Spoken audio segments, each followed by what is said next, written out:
আসসালামু আলাইকুম। এখানে হচ্ছে আমি গুড়টাকে জাল করে নিয়েছিলাম। এটার পাটালি গুড় ছিল আমার 3 বছরে ফ্রিজে রাখা।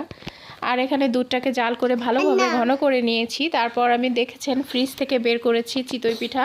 এটা আমার মা চুলায় বানিয়ে দিয়েছিল, সেটাই আর কি ওভেনে গরম করব।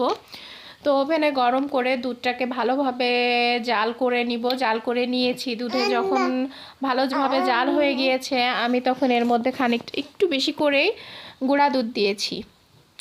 তো গুঁড়া দুধ দিয়ে গুড় দিয়ে ভালোভাবে আমি আর কি এটা জাল করে নিয়েছি। জাল করা নেওয়ার পর দেখেন পিঠাটা কতটা নরম হয়েছে। ফুটান্ত দুধের মধ্যে রসের দুধ, যেটা গুড়ের দুধ, ওই দুধের মধ্যে আমি পিঠাগুলা দিয়ে ঢেকে রেখেছিলাম সারা রাত। মাশাল্লাহ, পিঠাগুলো এত মজার হয়েছিল। আর আমি ভেবেছিলাম বেশ একটু রস থাকবে, মানে পিঠার যে রস সেটা থাকবে, কিন্তু পিঠা আমি সকালে দেখি একটুও রস নাই।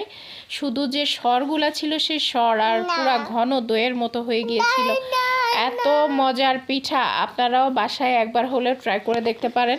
আসলে অনেকে বলে সাজু পিঠা বানিয়েই ভিজাতে হয়। আমি ফ্রিজে রেখে আপনাদেরকে দেখিয়ে তারপর দেখালাম। কেমন হয়েছে জানাবেন সব।